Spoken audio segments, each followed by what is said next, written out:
What was the worst part of having a ton of siblings? As the only daughter with 8 brothers, I had to cook every meal for 10 people because my mother said cooking was how daughters showed love.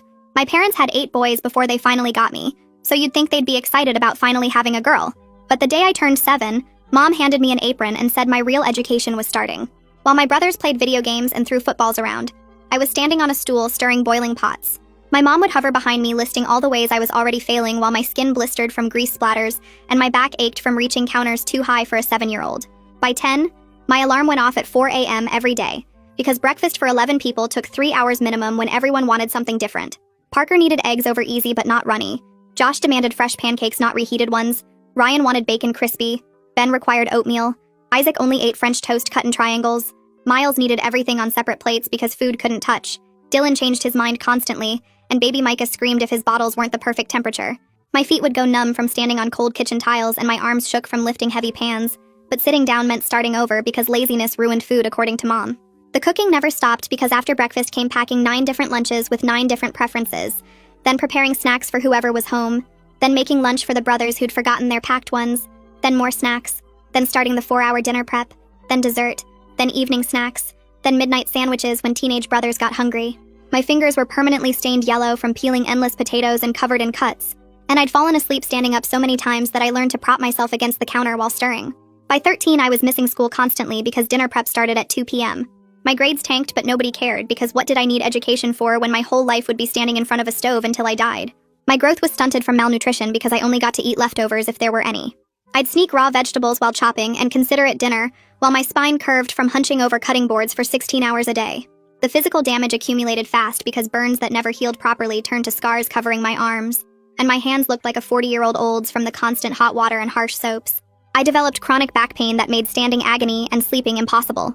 When I fainted from exhaustion and dehydration, cracking my head on the counter, Mom made me finish dinner with blood dripping into the soup because they needed their meals on time. My brothers saw me as kitchen machinery that existed solely to produce food, and they'd bang on the kitchen door like animals when meals were 5 minutes late. Josh once grabbed my burnt hand and squeezed until I screamed because his steak was overcooked, and Ryan threw a plate at my head when I forgot his extra butter, leaving a scar above my eyebrow. They'd eat directly from pots while I was still cooking, burning my arms with their reaching, and not one of them ever said thank you or offered to help or even acknowledged I was human. At 17, I discovered I'd developed arthritis in my hands from the constant chopping and stirring, and the doctor said I'd need surgery eventually, but my parents refused because who would cook during my recovery? That night, I decided I was done destroying my body for people who saw me as nothing but a food dispenser, so I applied to colleges across the country for anything that would get me away from kitchens forever. When my acceptance letter came for an engineering program with a full scholarship, I thought I'd finally found my escape. I kept the letter hidden and planned my departure carefully, saving tiny amounts from grocery money and hiding them in a tampon box because my brothers would never look there. The night before I planned to leave, I drugged their food with sleeping pills so they'd pass out and I could escape while they slept. But Mom caught me packing and screamed for Dad. They dragged me to the kitchen and Dad held up my acceptance letter while Mom pulled out scissors and cut it into confetti, letting the pieces fall onto the floor I'd mopped 1,000 times. "You think you're leaving?" Dad asked while my brothers stumbled in, groggy but awake enough to watch. "Check your bank account, your ID, your credit cards, because we canceled everything the day you were born knowing this moment would come." I pulled out my phone with shaking hands and found exactly what they'd said because everything was gone.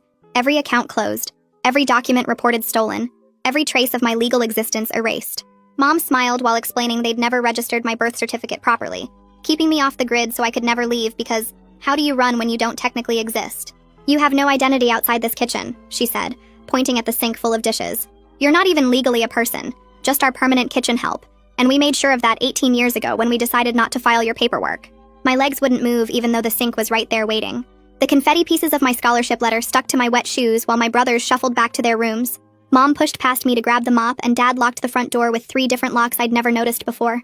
I washed dishes until my hands went numb in the cold water, scrubbing the same plate over and over while their words played on repeat in my head. That night after everyone went to bed, I crept to Dylan's room and found his old tablet he'd thrown in the closet months ago, when he got a new one. The battery was almost dead, but I plugged it in behind the washing machine and searched my name on every website I could think of. Nothing came up anywhere, not even old school photos or attendance records that should have been online. The screen showed 0 results for my name paired with our town, our state, even our address. I tried different spellings and checked birth announcement archives from 18 years ago, but found only blank spaces where I should have existed. My hands shook as I cleared the search history and put the tablet back exactly where I found it. The next morning, my alarm went off at 4 a.m. like always, but this time Parker was already standing in my doorway watching.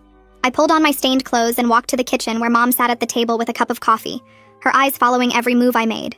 The eggs sizzled in the pan while I felt her stare burning into my back worse than any grease splatter. Parker stayed by the door the whole time I cooked, not saying anything but making sure I knew he was there. After breakfast, I started washing dishes and noticed Dad had installed a new lock on the kitchen window that only opened from the outside. While cleaning that night, I saw some torn pieces of my acceptance letter had fallen behind the trash can. I grabbed them quick and shoved them in my pocket, then later hid them in an old pad wrapper in the bathroom along with Dylan's tablet that I'd snuck back out. The pieces were small, but you could still see the university logo and part of my name typed on official letterhead. Over the next few days, everything changed in ways that made my stomach hurt constantly. New locks appeared on every window, and the keys disappeared into Dad's bedroom where none of us were allowed. Josh started sitting at the kitchen table doing homework while I cooked lunch, and Ryan took over the dinner shift, both of them watching me like guards. The car keys that used to hang by the door were gone, and I heard Dad tell Mom he'd hidden them in his gun safe. When grocery day came, I tried to take extra time comparing prices on pasta, reading every label twice and checking expiration dates. Miles showed up 20 minutes later and grabbed my arm hard enough to leave marks. He dragged me to the car without letting me finish shopping, and Mom was waiting at home with her arms crossed. She said I was grounded from shopping alone, and Ben would go with me from now on to make sure I didn't waste time. The next week at the store with Ben breathing down my neck, I went to the bathroom and saw a poster about domestic violence with a hotline number at the bottom. I stared at those 10 digits until they burned into my brain, then spent the rest of the day repeating them while chopping onions and peeling potatoes. That night during dinner cleanup, I waited until everyone was watching TV loud enough to cover any noise. I grabbed Dad's phone from where he'd left it charging and locked myself in the bathroom with the water running full blast. My fingers shook as I dialed the number, and a woman answered on the second ring with a calm voice that made me want to cry. I whispered as fast as I could about being trapped with no identity documents, and she told me to find a trusted adult at the school or go to a medical professional. When I explained I wasn't allowed to go anywhere alone anymore and hadn't been to the school in days, she went quiet for a moment, then asked if I could get to a hospital. The toilet flushed in the hallway bathroom, and I hung up fast, deleting the call history and putting the phone back exactly where I found it. My parents must have sensed something because the next morning Mom announced new rules while I made breakfast. On top of cooking, I now had to clean the entire house every single day, including all 9 bedrooms and 3 bathrooms. She handed me a list that covered both sides of the paper with tasks that would take hours to finish. My new wake-up time was 3 a.m. to fit in the cleaning before starting breakfast, and she'd be checking my work with a white glove. That first day of the new schedule, my legs shook so bad from exhaustion that I had to hold onto the counter while stirring oatmeal. Ryan laughed when he saw me swaying and said I looked drunk, but really my body was shutting down from only sleeping 4 hours a night. While everyone ate dinner, I started documenting everything on Dylan's tablet that I kept hidden in the flour container. I took photos of the bruises on my arm from Miles grabbing me, and the burns covering both hands from that morning's bacon grease. Each injury got logged with the date and time written in a notebook I'd found in the trash, creating evidence of what they were doing to me. The camera captured scars I'd forgotten about, and fresh wounds still bleeding through bandages I'd made from paper towels and tape. That same night, after everyone went to bed, I pulled Dylan's tablet from the flour container and started searching for anything about delayed birth certificates while sitting on the bathroom floor with the door locked. The screen's blue light hurt my eyes as I scrolled through government websites that all said the same thing about needing witnesses who knew you as a child and documents proving you existed like medical records or school enrollment forms. My stomach dropped reading each requirement because how could I get any of that when I couldn't leave the house alone and my parents controlled everything? I bookmarked page after page about identity recovery and legal aid services, but they all needed proof I didn't have and witnesses I couldn't reach. The clock showed 2 a.m. when I finally hid the tablet again and went back to my room where I laid awake making lists in my head of anyone who might remember me existing. The doctor who diagnosed my arthritis 5 years ago might have records, and Mrs. Peterson who taught me in 3rd grade before I stopped going to the school regularly, and maybe the grocery store clerk who always asked about my bruises when I was younger. But reaching any of them seemed impossible when Ben or Miles watched me every second at the store, and I hadn't been to the school in months. 3 days later during breakfast, Mom stood behind Dad's chair while he made an announcement that I was done with school permanently, since I'd never been properly enrolled anyway. "We've told everyone you moved to live with relatives," Mom said while my brothers kept eating. "You'll be staying here where you belong." My hands shook washing dishes while they explained how they'd already called the school to withdraw me, and nobody would be looking for me anymore. That afternoon while making dinner, my knife slipped cutting onions and sliced deep into my palm, blood immediately pouring onto the cutting board and dripping on the floor. I stared at the cut for a second, then pressed harder, making it worse, knowing this would need stitches and might get me to a hospital where someone could help. Mom screamed when she saw the blood pooling on the counter, and Dad grabbed dish towels to wrap around my hand, while Josh ran for the car keys. At the emergency room, my parents stayed close while the triage nurse asked questions. But when it was time to clean and stitch the wound, a nurse named Ania took me back alone, saying hospital policy required privacy for treatment. The second the door closed, I grabbed her arm with my good hand and whispered as fast as I could that I was being held against my will with no identity documents and needed help. She kept cleaning my wound while I explained about having no birth certificate and being trapped, and her face stayed calm, but I saw her jaw tighten when I showed her the old burns on my arms. "How old are you?" she asked quietly, and when I said 18, she nodded and kept working on the stitches. My parents were pacing outside when we came out, and Dad immediately started talking about how I'd been under stress lately, and sometimes said dramatic things for attention. Mom added that I had mental health issues and they were getting me help, speaking in that sweet voice she used with strangers while her eyes warned me to stay quiet. Ania smiled and said I was all set, but when she adjusted the bandage on my hand, I felt her slip something underneath it. The ride home was silent except for Dad saying the hospital bill would come out of my food budget, and Mom listing all the dinners I'd ruined by being careless. Back in my room that night, I carefully peeled back the bandage and found a small folded paper with 2 phone numbers written in tiny handwriting. One said Ania Personal, and the other said Legal Aid Caden, with delayed birth certificate possible, and call when safe written below. I memorized both numbers, then ate the paper, chewing and swallowing every piece because I couldn't risk them finding it. 2 days passed with me cooking and cleaning while the numbers repeated in my head like a song I couldn't stop humming. Then Saturday morning, 2 police officers knocked on our door asking to do a welfare check after receiving a concerned call. My whole family gathered in the living room while the officers looked around, and Mom explained in her fake, concerned voice that I'd been having some mental health struggles, but they were handling it as a family. Dad showed them the clean house and the full refrigerator, and when they asked to speak with me alone, Mom said of course, but stayed close enough to hear everything. "Are you safe here?" the officer asked, and with 8 brothers and 2 parents watching from the doorway, I nodded and said yes. "We heard concerns about you being prevented from leaving," he continued, and Mom jumped in explaining that I'd been making up stories for attention since childhood, and they were working with doctors about my issues. The officers looked at me one more time. I stayed quiet, and they left after giving Mom their card and saying to call if we needed anything. The punishment started before their car even left our driveway. Dad removed my bedroom door while Mom announced new rules including hourly check-ins where I had to present myself wherever she was and confirm I was being good. My shoes got locked in their bedroom closet, and Isaac was assigned to sleep on a mattress across my doorway every night to make sure I didn't try to leave. "You think you're smart?" Mom asked while watching Dad carry my door away. "We've been preparing for this your whole life." That night, trying to sleep with Isaac snoring in my doorway, I remembered the old email account I'd made years ago at the school before everything got really bad. The next afternoon, while Dylan left his tablet on the counter during dinner, I grabbed it and locked myself in the bathroom, typing as fast as I could to my old counselor, Mrs. Matthews, begging for help and explaining everything about having no documents and being trapped. My finger hovered over send for just a second before I pressed it.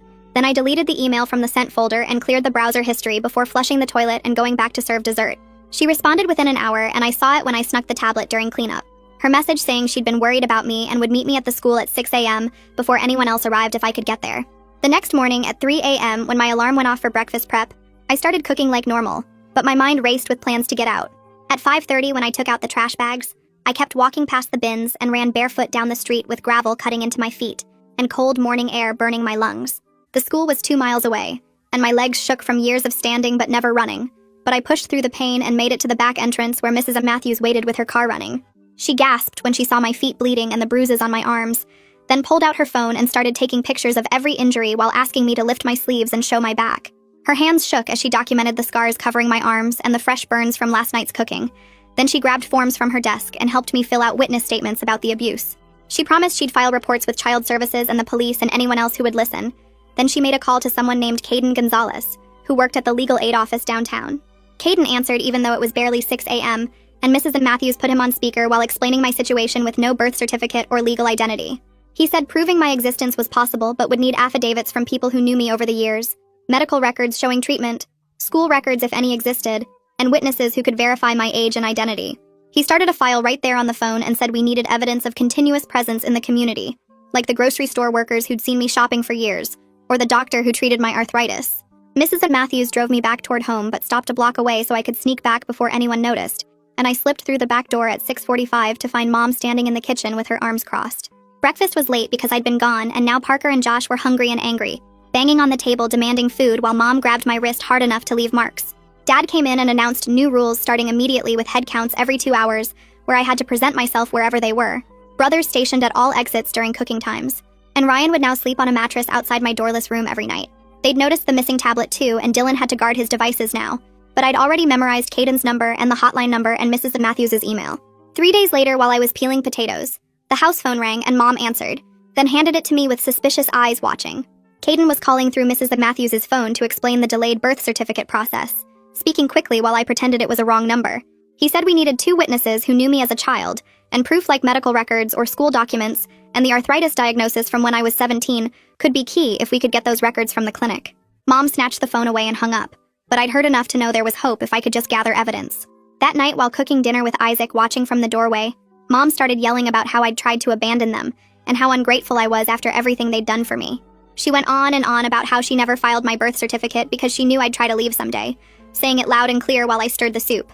Dylan's tablet was charging on the counter, and I reached over to adjust the pot, pressing record on the voice memo app while Mom continued her rant about keeping me off the grid on purpose. The audio captured everything, including her saying she decided 18 years ago not to file my paperwork so I could never escape, and I saved it to the cloud before deleting the local file. 2 nights later, I managed to call the hotline from the bathroom with water running to cover my voice, and they connected me with someone named Kaiden Gonzalez, who ran a local shelter for abuse victims.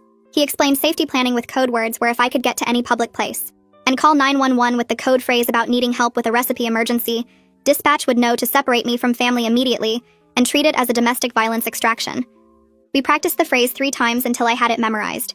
Then I flushed the toilet and went back to serving dessert. The next evening, Josh demanded steak for dinner, and I cooked it exactly how he always wanted it. But he said it was burnt even though it wasn't. He grabbed my head and slammed it against the counter edge so hard my vision went black for a second, and blood dripped from a cut above my ear. I stumbled to the bathroom and took pictures with Dylan's tablet of the blood and the already forming bruise, adding them to the hidden folder with all my other documentation, while my head throbbed and the room spun. Mrs. Matthews had been coordinating with Kaiden about the extraction plan, and when I managed to email her about Josh's attack, she said they were ready whenever I could get access to a phone. The plan was simple, where I'd text or call with the code word, and police would respond for a welfare check. But this time I'd have visible injuries to show, and Mom's recorded admission to play. 3 more days passed with Ryan sleeping across my doorway, and brothers watching me constantly. But then during lunch prep, when everyone was distracted by a game on TV, I grabbed Dylan's tablet from the counter. My hands shook as I typed the code phrase to Mrs. Matthews while stirring pasta with my other hand, then deleted the message and kept cooking like nothing happened.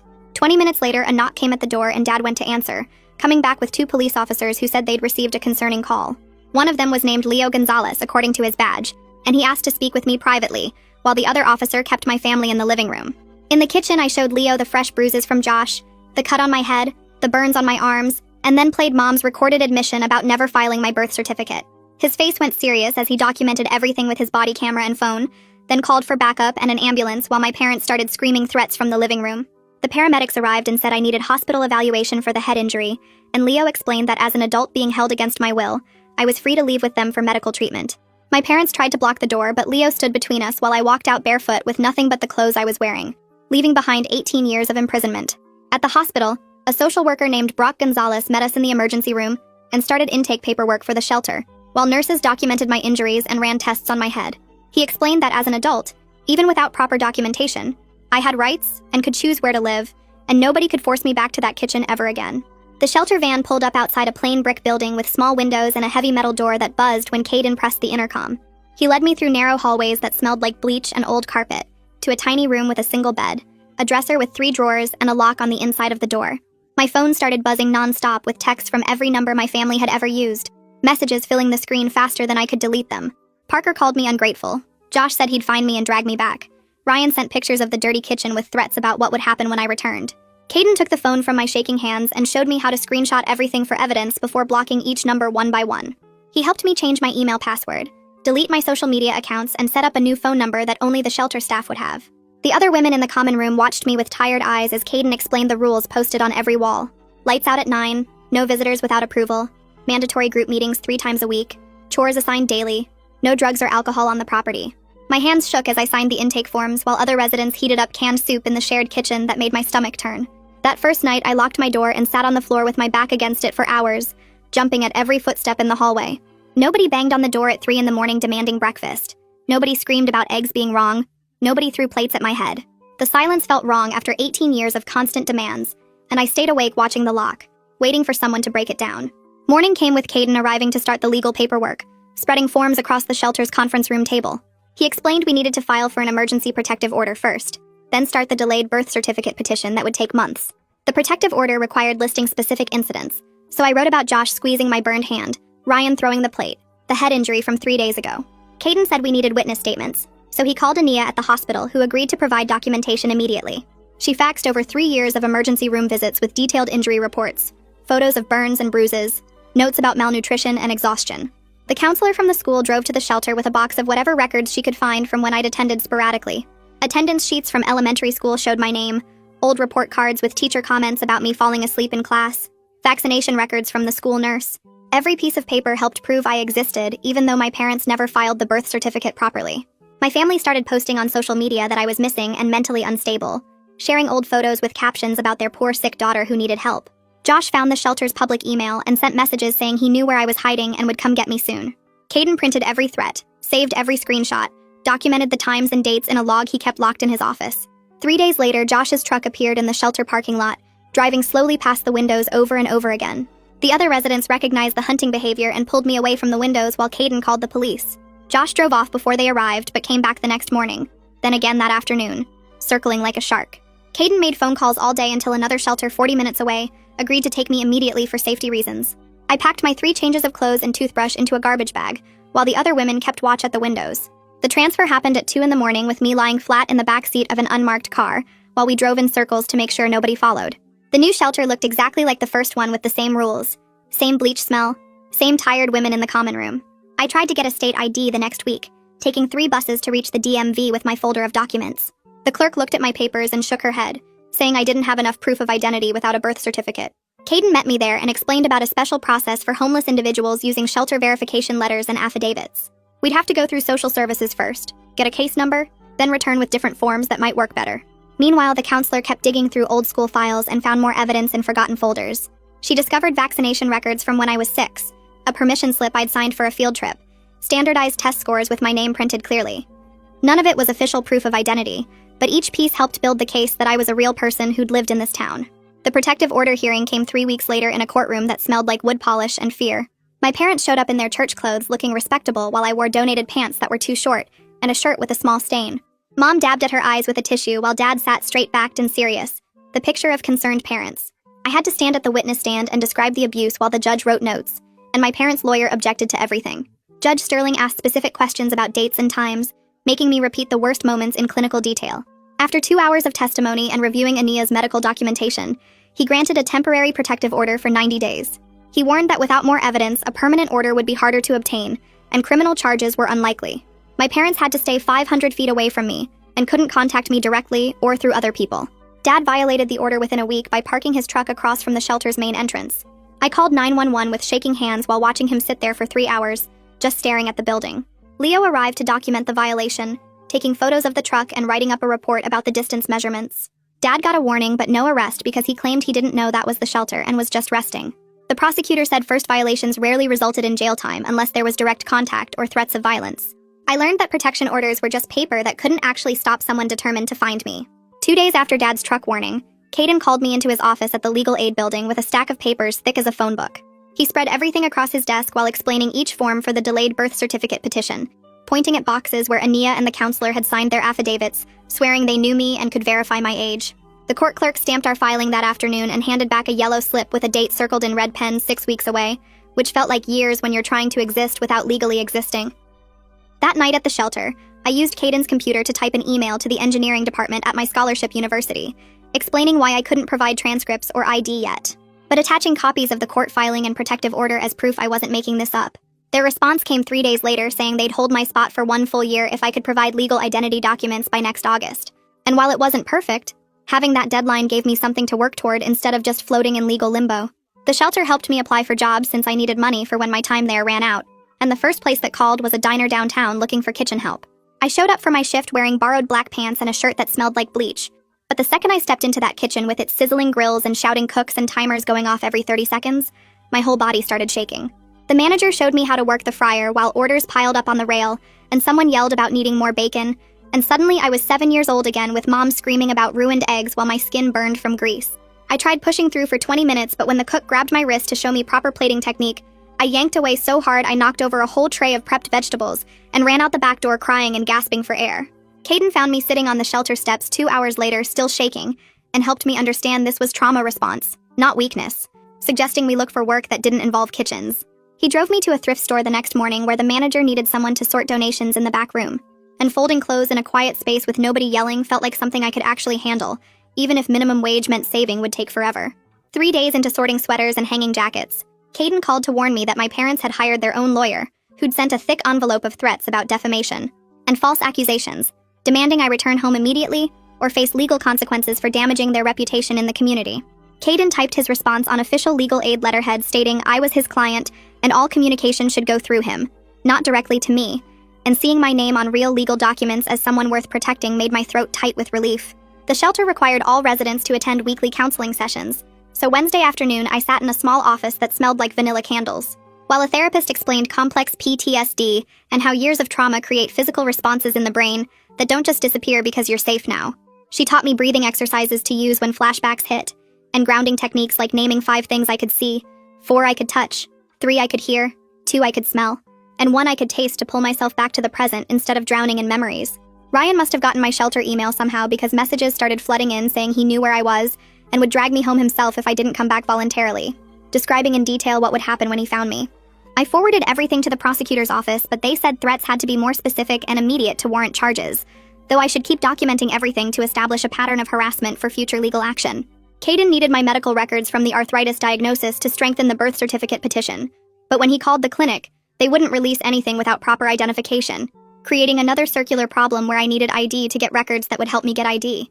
He had to file formal legal requests with the court asking for special permission to access medical files for someone without documentation, which the clerk said would add at least 3 more weeks to the process. Every day felt like fighting through thick mud just to move forward an inch while my family kept trying to drag me backward. But I kept showing up at the thrift store and sorting donations because having somewhere to be that wasn't the shelter helped me feel less like a ghost. After 3 weeks of legal back and forth with the clinic, a manila envelope finally arrived at Caden's office containing 5 years of treatment records, showing arthritis diagnosis at 13, multiple visits for repetitive stress injuries, documented malnutrition, and notes about burns and cuts consistent with kitchen accidents. The dates matched perfectly with my story of when the cooking got worse, when I started missing school, when Mom refused to let me get surgery, creating a medical paper trail that proved I'd existed in this town all those years even without official identity. Using those records plus the shelter's verification letter and the counselor's affidavit, Caden drove me to City Hall where they had a special program for issuing municipal ID cards to homeless residents who couldn't get state identification. The clerk took my photo against a white wall and typed my information into her computer, while I watched my name appear on an official screen for the first time in my life, then handed me a plastic card with my picture. And the city seal that wasn't a driver's license, but was the first real proof that I was actually a person who existed in the world. The next morning, Caden called me at the shelter to schedule an appointment with Social Security since getting the municipal ID was just the first step. He explained that Social Security would need all the same documents plus more forms, and we'd probably have to go back 3 or 4 times before they'd process anything. I met him at his office downtown where he had a thick folder with copies of everything we'd collected so far. We walked to the Social Security building 6 blocks away and took a number from the red dispenser by the door. The waiting room was packed with people holding folders just like mine, and the digital display showed we were number 247, while they were only on 189. 3 hours later, when they finally called our number, the clerk looked at our documents and shook her head. She handed us 4 more forms to fill out and said we needed additional proof of continuous residence, which meant getting utility bills or rental agreements from places I'd never officially lived. Caden stayed calm while explaining my situation, but the clerk just kept repeating that rules were rules, and we'd need to come back with everything completed. Walking back to his office, he told me this was normal, and we'd keep trying until something worked. That same week, the court sent a letter saying my delayed birth certificate petition required public notice in the local newspaper for 30 days. Anyone who wanted to object could file paperwork, and we'd have to wait the full month before moving forward. The notice cost $200 that the legal aid office covered, but it meant more waiting and more uncertainty about whether my parents would try to block it. Sure enough, 5 days after the notice appeared, their lawyer sent a message to Caden's office. My parents were offering to forgive everything and welcome me home if I dropped all the legal proceedings and stopped this nonsense. They'd even let me finish high school and get a job in town as long as I came back immediately, and apologized for the trouble I'd caused. Reading their message made my hands shake, but not from fear anymore. I recognized the manipulation for what it was, and told Caden not to respond at all. 2 months had passed in the shelter, and the staff said my time was almost up since they had limits on how long people could stay. Caden found me interviewing for a shared apartment with a woman named Sarah, who'd left her own bad situation 6 months earlier. The apartment was tiny with water stains on the ceiling and bars on the windows, but it had 2 bedrooms and a deadbolt I could control myself. Sarah worked nights at a warehouse so we'd barely see each other, but she understood why I jumped at every noise and didn't ask questions when I checked the locks 5 times before bed. Moving in meant carrying my 3 bags of belongings up 4 flights of stairs to a room with just a mattress on the floor. The kitchen was smaller than the one I'd spent my childhood trapped in, but I could choose to use it or not. Some days I'd make a sandwich, and other days I'd eat cereal straight from the box just because I could. 3 weeks after moving in, another manila envelope arrived at Caden's office. The medical clinic had finally sent all my records from age 13 to 17, showing continuous treatment for arthritis and repetitive stress injuries. The doctor's notes described burns on my arms and hands consistent with kitchen accidents, and mentioned concerns about malnutrition based on my weight and growth patterns. Every date matched the timeline I'd given them, and Caden said this was exactly what we needed to strengthen the birth certificate petition. The second protective order hearing came up faster than expected when Sterling called us in after my dad was caught driving past the thrift store where I worked. He'd violated the temporary order 3 times, and the prosecutor had photos from security cameras showing his car parked across the street for hours. Sterling reviewed all the evidence, including the threatening messages my brothers kept sending and the harassment documentation Caden had been collecting. After 20 minutes of testimony, Sterling extended the protective order for a full year and warned my family that any contact would result in immediate arrest. My first real paycheck from the thrift store was only $312 for 2 weeks of work, but it was mine. I walked to the bank with my municipal ID and opened my first account while the teller explained about minimum balances and monthly fees. Depositing that check felt like the first real proof I could survive on my own, even if it meant eating rice and beans most nights. The scholarship office called Caden since they couldn't reach me directly, and confirmed they'd hold my spot for 1 more year. They suggested I take community college courses that could transfer later, and sent information about resources for first-generation students. The woman on the phone said they understood my situation was unusual, and wanted to help however they could. Using the financial aid office for displaced persons, I enrolled in basic math and English at the community college downtown. The classes started at night so I could keep working at the thrift store during the day. Sitting in that classroom with a notebook and pencil instead of standing at a stove felt impossible and wonderful at the same time. The math professor wrote equations on the board while I took notes like a normal student, even though nothing about my path there had been normal. My family's messages slowed down once they realized I wasn't responding to anything. Ryan still sent threats every few days, and Josh left voicemails at the shelter, but I stopped reading or listening to any of it. They were still out there somewhere, but I was learning to focus on moving forward instead of looking back at what they'd taken from me. 3 weeks later at the courthouse, I sat in the waiting area with my folder of evidence while Caden checked his watch and reviewed our paperwork one more time. Sterling Gonzalez called our case number, and we walked into the small hearing room where the court reporter was already typing, and the judge sat behind his tall desk shuffling through documents. I placed my folder on the table and pulled out each piece of evidence we'd collected over the past months. While Sterling examined the medical records from my arthritis diagnosis, the school vaccination forms the counselor had found, and the affidavits from Ania and the counselor stating they knew me and could verify my identity. Sterling asked me basic questions about my birth date and parents' names, while I answered clearly, and watched him write notes on his legal pad. After 40 minutes of reviewing everything, he signed the order granting my delayed birth certificate petition, and told me the official document would arrive in 4 to 6 weeks. I walked out of that courthouse knowing I'd soon be legally real for the first time in my life. The next morning, Caden picked me up early, and we drove to the DMV where I filled out the application for a state ID using the court order as proof of identity. The clerk took my photo and fingerprints while explaining the temporary paper ID would work until the plastic card arrived in 2 weeks. From there, we went straight to the Social Security office where the wait was 3 hours. But I didn't care because I was finally building my legal existence piece by piece. Caden helped me fill out the SS5 form and explained each section while I provided the court order and my new temporary ID as supporting documents. The clerk entered everything into their computer and gave me a receipt saying my Social Security card would arrive within 10 business days at the shelter address. 2 days later, I was shopping for groceries after my shift at the thrift store when I turned down the aisle with kitchen supplies and my whole body locked up. The wall of pots and pans and cooking utensils made my hands start shaking, and my breathing got shallow while memories of burning oil and 16-hour days flooded back. I pressed my back against the opposite shelf and used the grounding technique my therapist taught me, naming 5 things I could see, 4 I could touch, 3 I could hear, 2 I could smell, and 1 I could taste.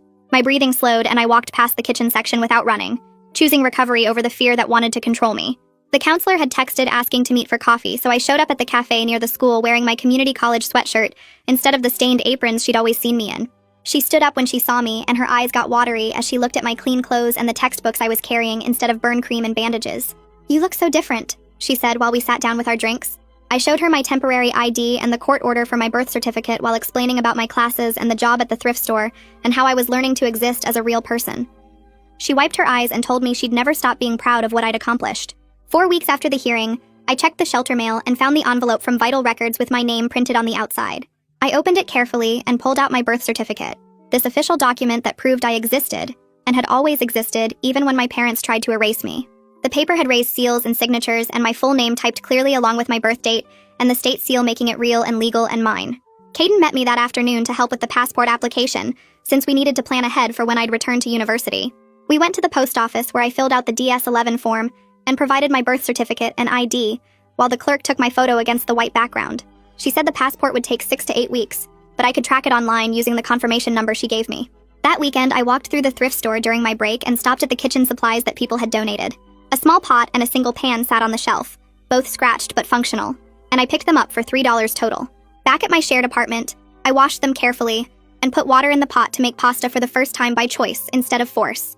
The pasta was just the cheap kind from the dollar store, but I added butter and salt the way I wanted, not the way someone demanded, and ate it sitting at my tiny table instead of standing at a counter. Making food because I was hungry instead of because I'd be beaten for not cooking felt like taking back something that had been stolen from me 18 years ago. I opened my laptop and typed an email to the scholarship committee confirming I would start in the fall semester with all my documentation complete and legal identity established. Within an hour, they replied with orientation materials, class registration information, and welcome messages from various departments that made me cry while reading them alone in my room. They'd attached forms for housing and meal plans and student health insurance, all these normal college things that would have been impossible 6 months ago when I didn't legally exist. 6 months ago, I was trapped in a kitchen with no identity, no documents, no proof I was even a person, just scars on my hands and burns up my arms and a curved spine from years of forced labor. Now I had a birth certificate and a state ID and a social security card and a bank account with my own money, and a job where nobody hit me, and classes where I learned things that had nothing to do with cooking, and an apartment where I controlled the locks, and a future that belonged to me, not them. That's the story and the takeaway. Hopefully there's something in there you can actually use. Subscribe so you're ready for the next one.